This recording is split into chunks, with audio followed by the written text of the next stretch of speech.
Rogan Report podcast. Check it out. All things Joe Rogan by day. Rogan Report podcast by night. All day.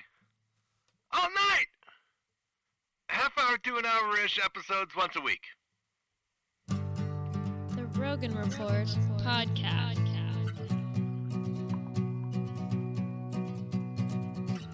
All right, Shane, welcome to the basement. Good to be back. How's things, my friend? Good. It's been a busy week. Let's go through the table of contents. We're going to talk about a podcast milestone we recently covered on Right Off the Topic. And then, of course, COVID-19, the new coronavirus label. A recent Kill Tony guest, or at least some action from a recent Kill Tony guest. And on the Rogan reporting, we'll talk a little bit about 1428, Brian Greene. And then we just watched UFC, Felder versus Hooker. What a fight. That was amazing. I've got a Joe joke. You might look something up on your phone. We'll see. That's what I think is going to happen this time. So we'll talk a little bit about all those things. Let's get into right off the topic. My microphone is sagging like a convict's pants. Tighten that up a little tighter. That's sending a direct message when you do that too, by the way. Yeah, I've heard. So we hit 20,000 downloads, 20,000 streams, a combination of downloads and streams. Do you know But it says downloads on. It just calls them downloads, but it includes streams as well, right? That's Obviously, what they mean, yeah. When you're streaming, you are downloading. It counts as downloading it. Yeah. Even though people didn't save it to their computers. Not necessarily. Right. Yeah. All right. That's so that's pretty cool. Yeah. We're pretty close to 2 years here. Or are we just over 2? Or are we just over 1? When the fuck did we start? This is the 47th episode. We started in the summer of 2018. But we didn't post anything till September. Right. So just over. We're getting close to 2 years. We're about a year and a half. A year and a half. Well, let's call it that. Yeah. We're 47 episodes in. We can be sure of that. Yeah. And let's get into. Do we need to talk more about that? No, it's whatever. Jerk offish. Yeah. We'll have a bigger thing when it's 100,000. Okay. Hopefully that happens sooner than this one did. Yeah, that would be nice. So I'm gonna skip COVID-19. Just go right to a recent. No, I don't know when he was on, but 3 days ago, this former Kill Tony guest basically literally killed Drew Carey's ex-fiance, allegedly. Yeah. She was like a sex therapist.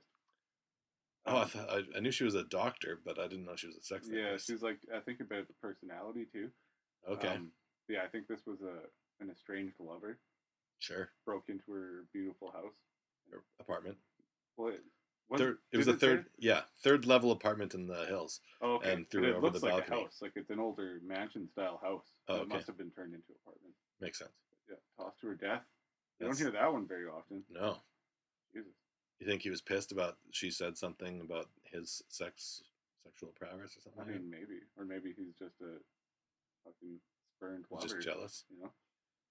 Man, and he had been, so the guy's name was like Green Shield or something. Yeah. Do you remember? I don't remember his performance at all. When I read the name, I was like trying to remember, like, oh, when did I ever hear that guy? But was he like, he'd done quite a bit of stand-up, or he just tried it? I think that might have been maybe his first time. I can't remember when was he on Kill Tony? It was like a few weeks ago. Oh, really? Yeah. Before the news broke, Tony broke the news on YouTube. Wow. And he was like, we had a murderer on the show or some shit. Wow. Is that good for Kill Tony or bad for Kill Tony? I think any notoriety for that show doesn't matter. I don't know. That's so crazy, though. It seemed kind of weird. The funny thing to me was the news thing. It mentioned he had bombed in the headline, the one that caught my attention. Really? Not only did he kill this bitch, but he bombed on Kill Tony. Oh, wow. Which is worse? I mean, it's funny they're equating those two things. Wow. That is crazy. Yeah. So big news from the Joe Rogan universe, anyways, if not directly Joe Rogan related. Yeah. Is this the end of the world? With the COVID-19 as the specific, the coronavirus just refers to a bunch of different strains of kind of flu-type viruses. Yeah. I guess, from what I've learned earlier today. Yeah. And they're calling this one now a specific name, COVID-19. Yeah. This is actually like a week ago they did that. Yeah. Yeah. And in 30 countries now, you were saying? Yeah, and it's like exploding in South Korea, which is pretty scary. Yeah. Yeah. Yeah. China's always been bad. I was reading in the Middle East too, Iran maybe or Iraq or something like that had a bunch of cases. Yeah. Yeah. And also Italy has, as far as the last time I checked, I think it was last night, 30 cases. Just Vancouver in Canada, right? Is that the only known places, or did Toronto have a couple? I can't remember. Maybe it was Vancouver. I couldn't remember exactly where in BC it was. But yeah, I'm pretty sure Vancouver had a couple cases. The major centers are, I mean, it seems the most obvious. People from rural areas aren't really traveling to China that often. And most Asians in Canada go to Vancouver. Yes. That's although they call it Hongcouver. That's not to say there is not Asians in every other place in Canada as well. It's true. Yeah. And one of my girlfriend's co-workers just got back from China, where he had a real tough time getting home here because of the whole coronavirus shenanigans. Yeah. He was like delayed his flights. Angie wasn't sure she was going to get her vacation because if he didn't come back, there'd be no one to work in the store. But he somehow slipped through and brought the coronavirus back. And is he quarantined? He was never quarantined. He's working at Angie's shop though. He is working in the mall. Yes. Oh no. Yeah, I do see a lot of like Asian people with the face masks on and walking through the mall. But they did that before. They've been doing that since SARS. Yeah, that's kind of their jam. Yeah, it's part of a fashion thing now. Is it? Oh yeah, like it's not. They're not even worried. Like crazy, colorful ones. And yeah. But I'm sure there are people worried. There's like a global shortage of those things. Even though every post from doctors is that's not going to help you. To me, yeah, it seems like that. I was like, is that really going to do anything? They put those on sick people so they don't make other people sick. Yeah. So it catches most of the germs. But when you're like wearing it all, it's not sealed. No. Not at all. Yeah. You learn this when you like I took H2S like years ago. Yeah. For like this rig job I had. Of course. And you had to shave your face for it, so that the seal will seal properly on your face. Yeah. So like if you think about that, that's any air is going to get in one of those stupid paper masks. Absolutely. Yeah, but it might prevent the odd, just a little bit of virus that's floating around. If I knew my city was corrupt with COVID-19, I would be wearing a paper mask all the same. Why not just get the full hazmat suit? Well, yeah. Then you're going to definitely be protected. Yeah. All right. What if, I was trying to think, like, imagine if, you said that there was a plague in 1820 and 1920, and potentially now a plague in 2020. I'm not, Facebook's my source on that. Yeah. But well, we're holding you to it. It's pretty smart, but Fair it's enough. Still Facebook. So. It's weird to imagine what it would be like if like 90% of the world's population was killed off, and like what would our societies still be able to do? Would we, if we had 1 billion people left? Say what are we at? We're at 8 billion-ish right now. Yeah. Say 7 billion were that people died. Would we be able to maintain with 1 billion people? I think so. The same current levels of there's no way. Not the same, but I mean that's not the current levels. I don't know but if that we'd would be even bad. No. I mean, it'd be really bad for the 7 people that died. Yeah, bad for all the 7 of 8 people that are dead. But for the world would be like, yes, thank you. Yeah. Fucking a breath little of relief. Yeah. Yeah. Taking the foot off the gas. Well, the world is noticeably cool. Like I've watched some show somewhere said that humans actually do heat the earth up. Yeah. Physically with their body heat. Oh. Like there's so many of us. Okay. And animals too. But we put off a lot of heat. I just wonder if we'd be able to maintain like our lifestyles with that many people gone. Oh, a lot more people would have to get back to work. That's for sure. There'd be much less computer people, and well, by necessity, right? Yeah. Work would have to be done, and there's way less of us. I wonder, would I if I'd still be able to go to golf courses and play golf, 40 rounds of golf a year, and I really do. There'd be certain areas. I think the world would shrink. First of all, I mean, we'd still have the internet and everything, but right? Cities would shrink up, I think. Yeah. You know? Well, if 90% of Edmonton died off, the remaining 10% of us would maybe have to move to somewhere where we could go, like Vancouver or to Toronto or something like that. Yeah, I think most Canadians would be in Vancouver and Toronto. Yeah. Even though that seems like the absolute worst idea. If everyone just died from infection. I don't know. Yeah. Maybe they would do the opposite. Yeah, those guys would come to us. Maybe everyone spreads out and goes back to pioneering. You know, you can get sick that way if you don't ever see anybody. I'm not eager to do that. No, it's not terrible. All right. Well, hopefully that doesn't happen. Yeah. Hate farm bars. To be honest. So that's about it for right off the topic. Let's do some Rogan reporting. We both favorited JRE 1428 Brian Greene, physicist. I love physicists talking about the nature of the world and the universe, and consciousness and stuff. I'm like, oh man, it's that's right up my alley. Yeah, that's the most interesting. Yeah. What did you have any like key takeaways from that episode? Or? No, I just love the whole thing. I love the talk of the way the Big Bang and the way we look at the Big Bang, really relative to us, and that only might be like the tiniest part of could have been one of many bangs. Our universe. Yeah. Which like kind of brings to mind the multi-worlds theory to me. Because our universe could be, it's all we know that exists, but it could be just a small thing in the entire cosmos. Yeah. There could be many Big Bangs that spurred many universes. Yeah. And maybe they're not all linear, and different. They're talking about how like they might have different laws of reality in different different time and space laws. For sure. Well, time itself, we already know that time's different on every planet. Totally. And all over the universe, so that's such a weird thing to get your head stuck in. It's impossible. Yeah. I liked when they were talking about, and it just exited my head. I liked when they were talking, I was thinking about it before. But definitely talking about consciousness. Yeah. Well, no, what I liked about it is he seemed a little more open. Like he wasn't like kind of hard in the paint atheist, like science is the only thing. He was kind of like, like religion has truths and like, he was a little bit more open, it seemed to me, to like there being something more beyond like the physical world than like a lot of the like hardcore scientists are. Right. Like my favorite was his quote about Dawkins, not quote, but his little story about Richard Dawkins. Yeah. Who won't sleep in a haunted house, but fully believes there's no anything besides the physical, but still doesn't want to sleep in a haunted house or an alleged haunted house where someone has died. Yeah, that is weird. That shit's creepy, man. I don't want that either. No. And I don't want to seem like a woo-woo fop, but I think I've been around ghosts. Yeah. I've been creeped out by ghostly things. Yeah. Like you felt like one was maybe passing through you or something? Some shit, yeah. Or just was near? Yeah. As soon as I started talking about it, I wish I hadn't brought it up, though, because I always feel weird and like we're looking at you like you're dumb. But lots of people have ghost stories, so. Yeah. Anyway, that's off topic. Anyways, go seek out Brian Greene. And you haven't listened yet, but there's a new one with like his name is like Raghunathan, I don't know, something or other. Yoga Ray is an old friend of Joe's. That's Yoga Ray. Because you said Yoga Ray in the message. Yoga Ray, what am I? That's what how Joe knew him growing up.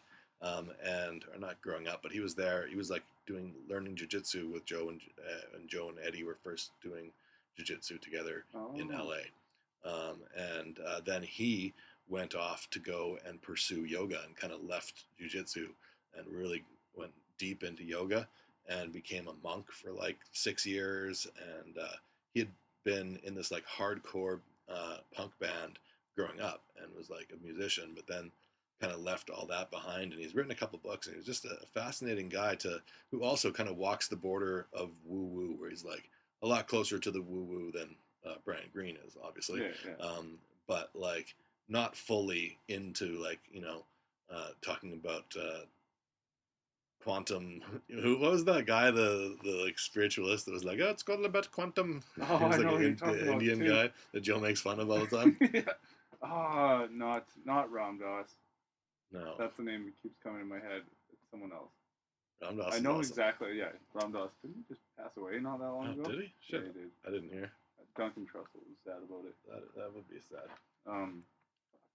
Anyway, he was like on the What the Bleep, I think, documentary that they talked about that with Brian Greene. Yeah, I love that documentary. Of course I watch that shit.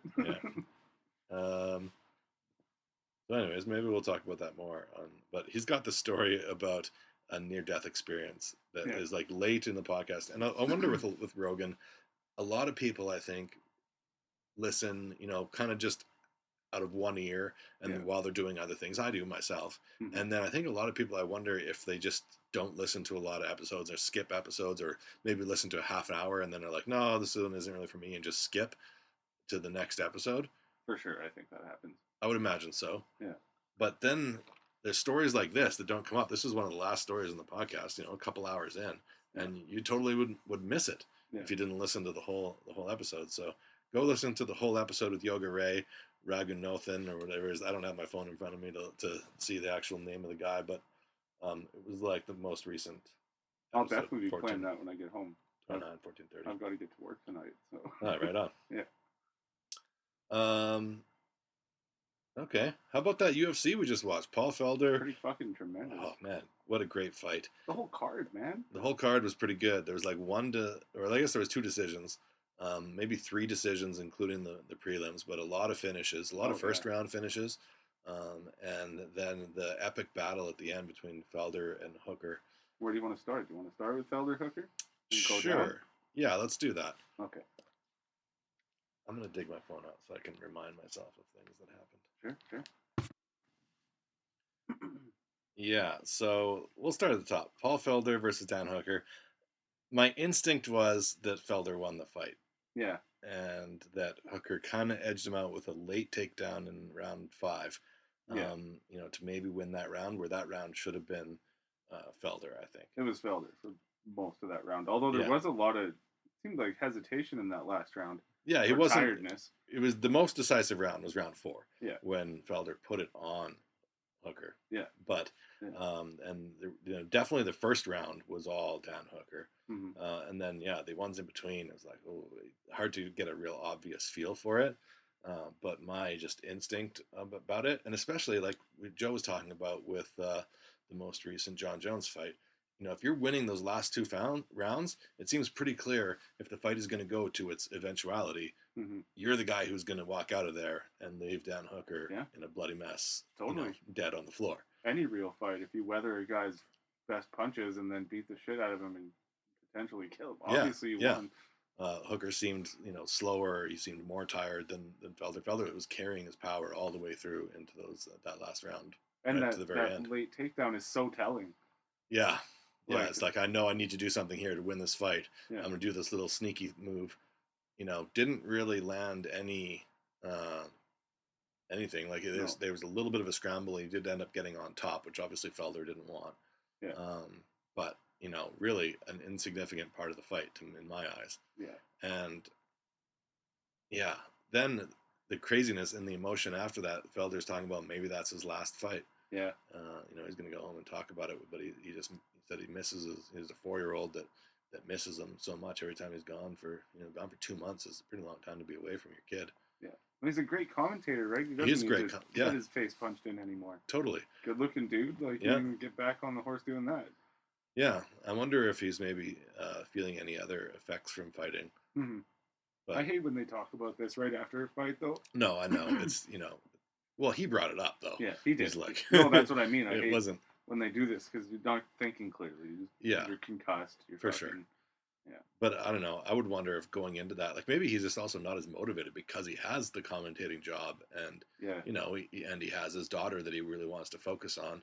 He just might not be as motivated to, although, I mean, he put in the work, clearly. He was, and his determination, his motivation seemed at its peak in that fight. So, I don't know. Great fight, though. Good. Congrats to both guys. Like both guys were like excited to try out the deeper waters of a 5-round fight. Yeah, neither of them have been in a 5-round fight. Both Paul of them went Felder the lives distance. there, man. He gets better in every round. Totally. Definitely. Like, but Hooker looked tired in round 5. That's for sure. Yeah. The co-main was heavyweight or light heavyweight. Jimmy Crute versus the Polish guy, Michael, oh my God, Olekjajczyk. Exactly. Yeah. We're going to struggle with some of these names here. There's a few tough ones. But round 1 submission, Jimmy Crute basically just took him down and had this like kind of gable grip, it looked like, around his upper body. Yeah. And just every time Michael would get up and then he would just get hauled back down. And then he'd get up and then hauled back down. And obviously that happened 7 or 8 times. And it kind of wore on me, just didn't have as much energy. Yeah. And then by the time, that last takedown was in, Crute got on top, got the mount very quickly, then flipped to side control, and then immediately went for a Kimura. And nasty Kimura. Yeah. Oh, he had that thing locked. It was, yeah, all the way up. Yeah. Turned his arm. Basically, his arm did a full 360 around his shoulder. Maybe the least boring wrestling match I've ever seen. Yeah. That thing was great. It was good. It was fast paced. I was impressed with just the determination of Jimmy Crute. Like, he just is executed so perfectly and so quickly. It was like there was such a great urgency with him. I was like, wow, that was a great fight too. Yeah. And then women's strawweight. This was one of the other decisions. Karolina Kowalkiewicz. I know that one. Koala. What did they say? They fucked it up, every single one of them. Yeah, they said a few different things. I can never say it right. But this one was very, very, very clear. You can't fuck up that decision. Man, that was tough to watch. Yan Chownen, I think is how you say that. Yeah. And Chownen, I don't know. Here it says, because the order is, so you're saying Yan is her last name. Yeah. But they put in the reverse order for Chinese people. They did that with Weili Zhang too, and I think I just said it wrong. I think it's Zhang Weili. Zhang Weili? Yeah, Weili. Are you supposed to say it different, or are you supposed to say? I think she said at the end of her fight. Even she said it because they had it spelled right. They put it wrong. My name is Zhang Weili. Yeah, okay. I don't know. I can't be expected to know. You're doing it backwards. We're not. Yeah. Okay? Yeah, with the times here. Yeah. But great fight. Impressive victory from Yan Chownen. The China ladies are coming up, man. Yeah.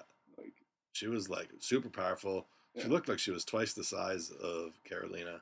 Mm-hmm. And yeah, super impressive. I really like Karolina, but I've only been seeing her get her ass kicked lately, I feel like. Yeah, it was a tough. She took a left hook to her right eye pretty early on, and then couldn't see out. She said she was seeing triple. Yeah. And when the doctor asked, I'm fine. The doctor asked, he was like, oh, no. Yeah. But then the entire time, she's basically just holding her hand over top of her eye. She was like creating a tunnel with her right hand, was it? Yeah, her right hand, because it was the right eye fucked up.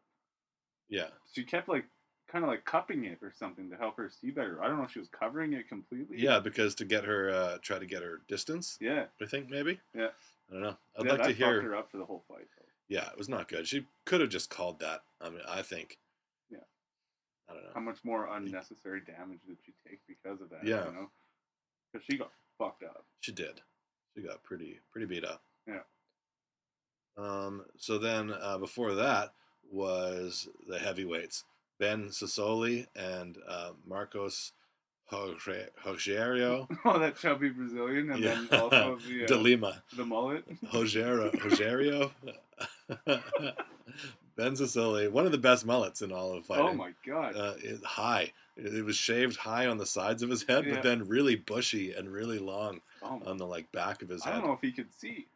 To be honest, no, it didn't look like he was trying. He would just put his head down and face look at the floor and then just swing both arms wildly. Charge. Yeah, it looked like a toddler charge. I'm going to be swinging my arms. If you get in the way of my punches, you're going to get hit. But he got pieced up. Yeah, he was knocked out. He was knocked out pretty easily. Yeah.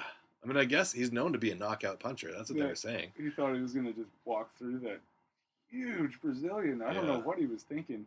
No. That dude was thick. That was a KO, round 1, like 1:28. Yeah. Yeah. That was a funny fight, man. I liked that one. And then the first fight on the main card, Brad Riddle and Magomed Mustafayev. That was a good fight, Mustafayev? I don't remember how to say it. Yeah. I was trying to think as they were saying it. I'm like, okay, remember how to say that for later. I can't do it. Yeah. But he's one of the Dagestan. There was the other Dagestan guy that punched Connor. Fought in the end fight of the main event of the prelim. But this was the first of the main event, and Brad Riddle got the decision, but it was close. Yeah, probably should have been the Dagestani fellas. You think so? I mean, no. I don't know, man. You were happy about that decision? I was happy. No, I was happy. Don't get me wrong. It looked like he was beating him up, and then I mean on the takedowns and in the grappling, the Magomed had an advantage for sure. Mm-hmm. But in the striking, Riddle had rocked him a few times. That last round for sure. Yeah, it was all Riddle. Yeah.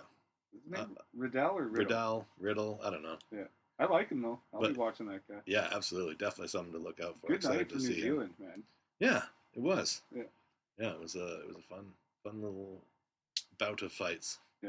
I like their spunk, the New Zealanders. Yeah, I like their accent. Yeah. Yes. Yeah. It took me a while to determine the Australian. I used to have a New Zealander boss. Oh and yeah. I referred to him as Australian more than once, and he used to get so upset at me about it. Yeah, they don't like each other. No. There's one of my favorite shows ever is Flight of the Conchords, which is about these two New Zealand musicians that moved to New York to try to make it as musicians, and yeah, they're always talking about we're not Australians. Those guys are so weak and beard, and they're like care, and we're like care.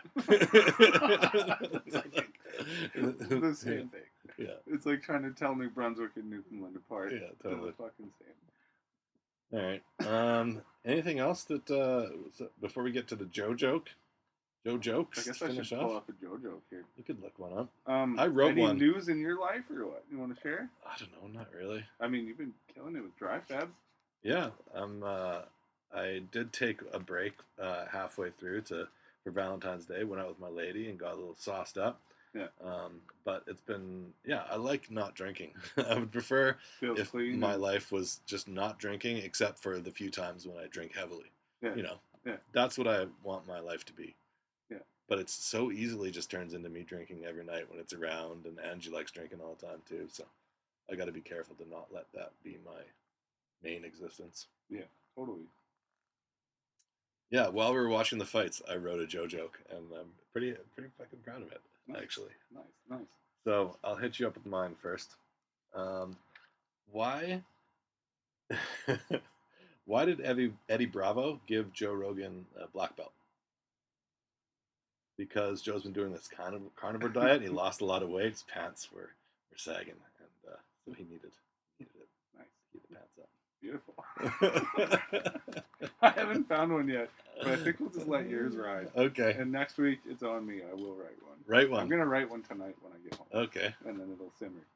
So next time we meet, you'll probably be done with dry fab. I've got that Writer's Tears booze I mentioned. Oh, okay, the cool. Irish whiskey that we can sample. Yeah. I'm down. And obviously, I'll probably bring some beers too. Sweet. Because I do love that combo. But Yeah, I'm in. Yeah. Whiskey and beer. I'll have some Talking news all next language. time, some concrete news. Just got accepted to an art show actually tonight while we were watching UFC that I didn't even know I was entered into. So Yeah, exciting. I'm looking forward to hearing I'll more have about some that. details to share about Hopefully, sell a bunch of paintings. That'd be that. nice. Oh, super good. Maybe Of get course, some then wheels. I won't have any for the art walk this summer, but Well, I'll yeah, have to whip make up some more, new I stuff. guess. Yeah. Nice problem to have. Yeah, totally. All right, listeners, thanks so much. Go to our website, follow us on social media, send us questions if you have them. Rate us on iTunes. Rate us and on iTunes. Spotify. That helps, apparently. All So those places. Stitcher. it'd be nice to get some ratings. Yeah. And thank you, everyone, so much for listening. See you next That's it. time. Have a good one. Hey there, Joe Rogan, super fan. This podcast is for you, my man. Or woman, or non-binary. Our recaps will be legendary. The Rogan Report Podcast. Come on, you'll have a blast at the Rogan Report Podcast.